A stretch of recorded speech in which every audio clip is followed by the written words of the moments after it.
नमस्कार, मी Sujata. Social worker Sujata ह्या YouTube चॅनलवरती तुम्हा सर्वांचं मनापासून स्वागत करते. समाजामध्ये अनेक आपराधिक घटना या घडत असतात, त्यामुळे मन हे खूप दुःखी होते. पण कुठल्याही गोष्टीला घाबरायचं नसते, त्याला समोर जायचं असते, त्याला फेस करायचं असते. कारण रडायचं नसते, लढायचं असते. जनजागृती हा या कार्यक्रमाचा उद्देश आहे. आजची घटना आहे लुधियानाची. लुधियानामध्ये अलोक मित्तल आणि लिप्सी ही त्याची पत्नी आणि 2 मुलं हे सगळे सोबत राहत असतात. अलोक हा बिझनेसमॅन असतो, त्याचा व्यवसाय असते, कार बॅटरीचा त्याचा व्यवसाय असते आणि तो डिस्ट्रीब्युटर असतो. काही वर्षांपूर्वी त्यांचं लग्न झालेलं असते आणि सुखी संसार त्यांचा सुरू असतो.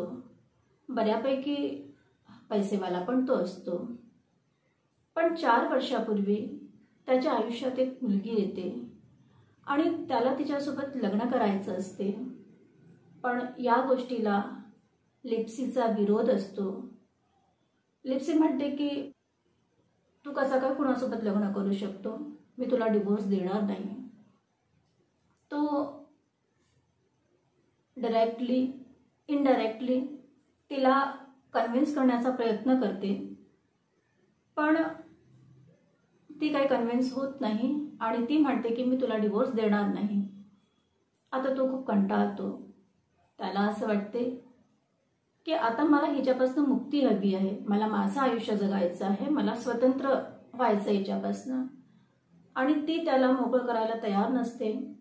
त्यामुळे तो विचार करतो की आता मला हिला संपवावं लागेल, त्याच्याशिवाय मी काही मोकळा होऊ शकणार नाही.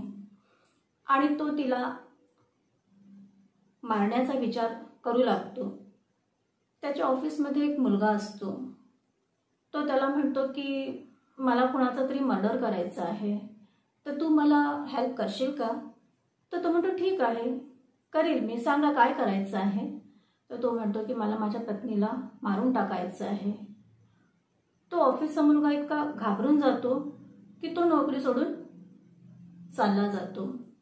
मग असाच तो 1-2 सुपारी किलर्सला भेटतो आणि त्यांना म्हणतो की मला माझ्या पत्नीला मारून टाकायचं आहे. ते त्याच्याकडनं पैसे पण घेतात आणि ते काही काम करत नाही.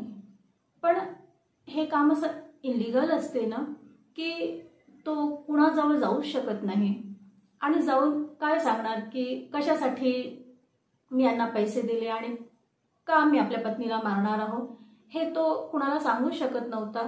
त्यामुळे तो त्यामध्ये लॉसमध्ये जातो. पण तो इतका दृढ असतो की त्याला असं वाटतं की मला आता लिप्सीला मारूनच टाकायचं आहे, त्याच्याशिवाय माझ्याकडे काही दुसरा ऑप्शन नाही आहे. मग असाच तो त्याच्या डोक्यामध्ये असे विचार येत असतात आणि तो असं 4-5 लोकांना असं भेटतो, जे सुपारी घेणारे जे लोक असतात.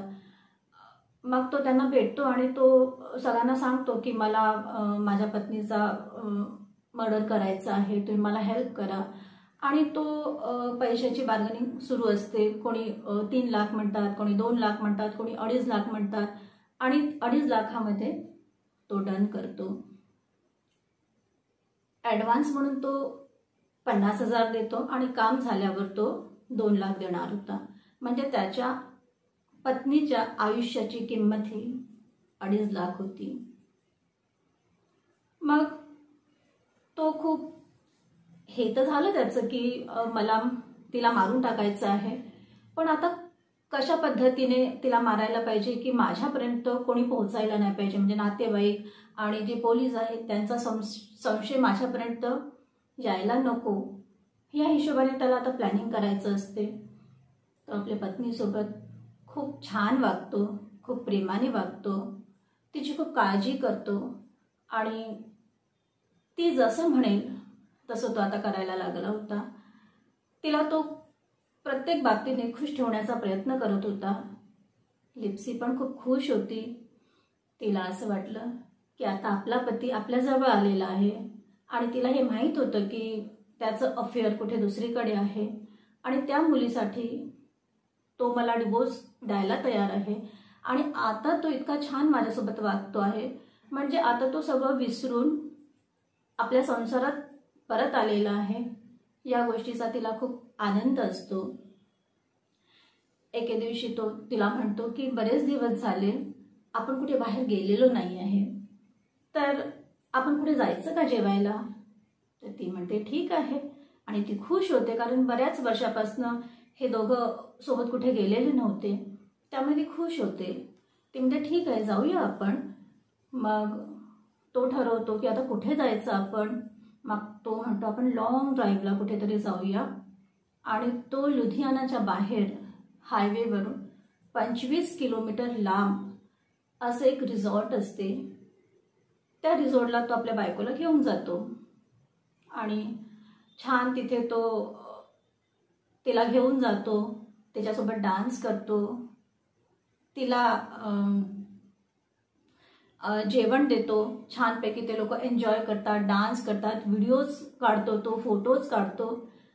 एवढ्या वर्षात तो कधीही आपल्या पत्नीचे फोटोज किंवा व्हिडिओज त्याने कधीच सोशल मीडियामध्ये टाकलेलं नव्हतं किंवा व्हॉट्सॲपवरती तो कधीही आपल्या पत्नीसोबतचे फोटो टाकत नव्हता.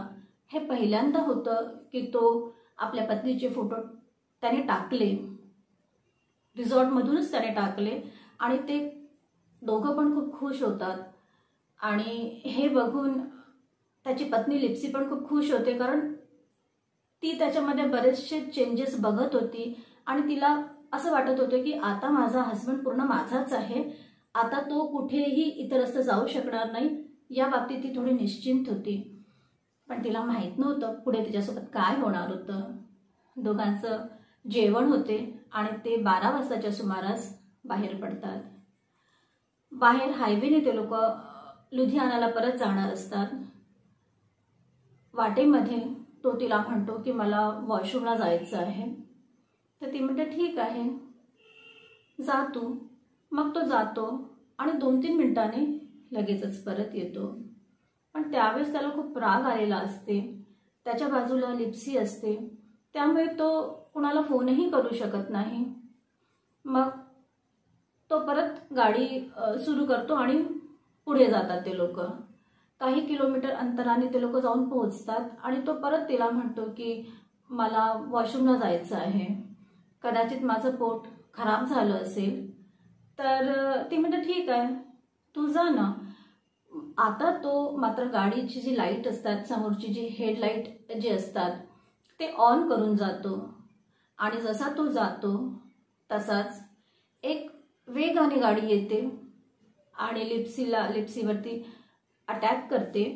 लिप्सीचे दागिने सगळे काढून टाकते आणि लिप्सीला मारून टाकतात. 4 लोक असतात, ते चौघे मिळून लिप्सीला मारून टाकतात, म्हणजे ती अर्धमेली होऊन जाते आणि तिला उचलून ते रस्त्यावर फेकून देतात. आणि हा जो असतो अलोक, तो त्याला पण चौघे पण गाडीमध्ये बसतात आणि तिथून एक खाली उतरतो आणि तो अलोक जवळ जातो आणि हाताला आणि पायाला असं थोडं खरचटतो त्याला असं आणि परत येऊन गाडीमध्ये बसतो तो आणि हे लोक चौघे पण गाडी घेऊन निघून जातात.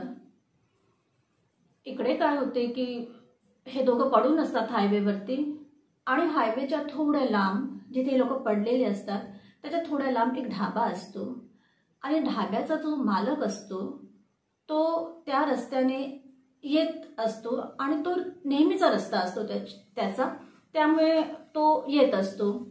त्याला कुठल्या तरी स्त्रीचा असा कणवण्याचा आवाज येतो, तर तो बघतो तर तिथे लिप्सी पडून असते आणि त्याच्या थोड्या अंतरावरती त्याला अलोक पण दिसतो. मग तो पोलिसांना फोन करतो, पोलीसवाले येतात आणि त्या दोघांना घेऊन दवाखान्यात जातात. गव्हर्नमेंट हॉस्पिटलमध्ये दोघांचं ट्रीटमेंट सुरू होऊन जाते. पण लिप्सी सकाळ होण्याआधी मरण पावते. ती बेशुद्धच असते, तिला शुद्धता आलेलीच नसते, पण ती सकाळ होण्याच्या आधी मरण पावते. आणि आलोक हा त्याला खरचटलं असते, थोडं लागलं असते, त्याला पट्ट्या वगैरे बांधून तो पण बाहेर निघतो. पण तो आम आदमी पार्टीचा कार्यकर्ता असतो. 3 महिन्यापूर्वी त्याने आप ही पार्टी जॉईन केली असते, जी केजरीवालची आहे. त्या पार्टीला तो जॉईन करतो. त्यामुळे त्यांचे जे कार्यकर्ता असतात, पूर्ण ही जी घटना आहे ती पूर्ण सिटीमध्ये पसरून जाते आणि सगळे म्हणतात की नेताजीच्या पत्नीला मारून टाकलेलं आहे. त्यामुळे सगळ्यांना खूप राग असतो आणि ते सगळे कार्यकर्ता जे असतात ते दवाखान्याच्या बाहेर धरणा देऊन बसलेले असतात. तर त्या धरण्यामध्ये आलोक पण जाऊन बसतो आणि त्या धरण्यामध्ये सामील होतो. आता ही हाय प्रोफाईल केस असल्यामुळे मीडियावाले आणि प्रेसवाले सगळे येतात, विचारपूस करतात. तेव्हा आलोक म्हणतो की माझा तो पूर्ण संसारच उद्ध्वस्त झाला, माझी मुलं, आम्ही अगदी रस्त्यावर येऊन बसलो, माझ्या मुलांची आई चालली गेली. मीडियावाले म्हणतात तू तुझ्या पत्नीला वाचवण्याचा प्रयत्न नाही केला का? तर तो म्हणाला की मी जेव्हा पाहिलं तेव्हा मी त्यांच्याजवळ धावत जाण्याचा प्रयत्न केला, पण त्या लोकांनी माझ्या नाकावरती आणि तोंडावर असं काय फेकलं, केमिकल फेकलं की मला काही सुचलं नाही आणि मी बेहोश होऊन खाली पडलो. आतापर्यंत पोलिसांना ही लूटपाटची केस वाटत होती, पण डॉक्टर म्हणतात की नाही, जेव्हा आलोक आपल्या पत्नीसोबत जेव्हा हॉस्पिटलमध्ये आला होता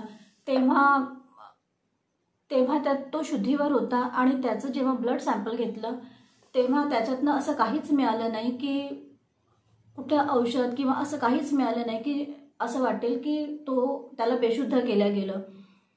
त्यामुळे पोलीसवाल्यांना आता असं वाटते की हा खोटं का बोलतो आहे, कारण डॉक्टर जे म्हणतील, सॅम्पल जे सांगेल ते खरंच होतं. त्यामुळे पोलिसांना असं वाटलं की हा खोटं का बोलतो आहे. त्यानंतर त्यांनी डोकं लावलं आणि त्याचे जे मोबाईल नंबर त्यांच्याजवळ जे होते, कॉल डिटेल्स चेक करतात. 12:30 वाजता आलोक कुणाला डन हा मेसेज पाठवतो. मग पोलीसवाले चेक करतात की हा मेसेज त्यांनी कोणाला पाठवलेला आहे. तर दुसऱ्या साईडला जे होतं ती त्याची गर्लफ्रेंड होती, त्याने तिला डन हा मेसेज पाठवला होता. आता पूर्ण कहाणीच चेंज झाली होती. आता पोलीसवाल्यांची टीम जिथे ही घटना घडते त्या ठिकाणी शोधाशोध करायला जातात. ते शोधत असताना तिथे त्या 4 लोकांमध्ये जो एक मारेकरी होता तो तिथे त्यांना भेटतो. पोलीसवाले त्याला पकडतात आणि विचारतात की तुम्ही का मारलं? तर तो म्हणाला आम्ही तर सुपारी घेणारे लोक आहोत, त्यांनी आम्हाला सुपारी दिली 2.5 लाखाची, म्हणून आम्ही हे कृत्य केलं. पण सुपारी देणारा तर तिचा नवराच होता ना. पोलिसांना कळलं की आता आलोकनीच तिला मारलेलं आहे. पण तो एक राजनेता होता, तो एक पॉलिटिशियन होता, त्याच्यापर्यंत पोहोचणं इतकं साधं नव्हतं. कारण जेव्हापर्यंत असे ठोस पुरावे त्याच्या बाजूने मिळणार नव्हते तेव्हापर्यंत त्याला अटक करणं काही शक्य नव्हतं.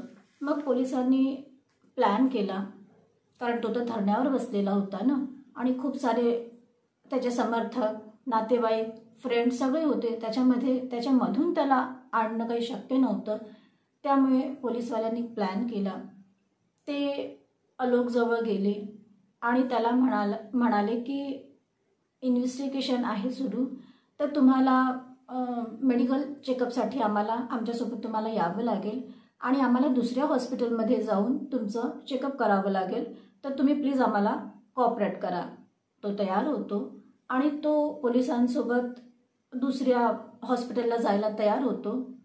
पण पोलीसवाले त्याला हॉस्पिटलमध्ये न नेता त्याला पोलीस स्टेशनमध्ये घेऊन जातात आणि तिथे तो सुपारी किलर जो असतो तो त्याला तिथे बसलेला भेटतो.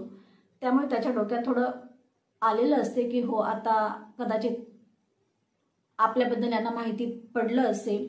मग पोलीसवाले त्यांना मेसेज दाखवतात, कॉल डिटेल्स दाखवतात. तेव्हा तो म्हणतो की हो, लिप्सीला मारण्याचा कट मीच रचला होता आणि तो पूर्ण सांगायला लागतो. तो म्हणतो की 4 वर्षापूर्वी माझ्या आयुष्यात कोणी मुलगी आली होती, मला तिच्यासोबत लग्न करायचं होतं, पण लिप्सी जिवंत असेपर्यंत मी तिच्यासोबत लग्न करू शकत नव्हतो, म्हणून मला तर तिला मारणं गरजेचंच होतं.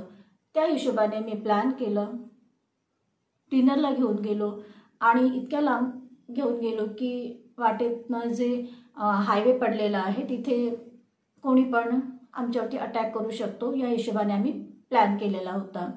पटत नसेल तर वेगळं व्हावं, पण कुणाचा जीव घेऊ नये. आज आलोक हा कोठडीमध्ये आहे आणि त्याची गर्लफ्रेंडसुद्धा कोठडीमध्ये आहे, कारण तिला पण सगळं माहिती होतं, त्यामुळे ती सुद्धा आतमध्ये आहे.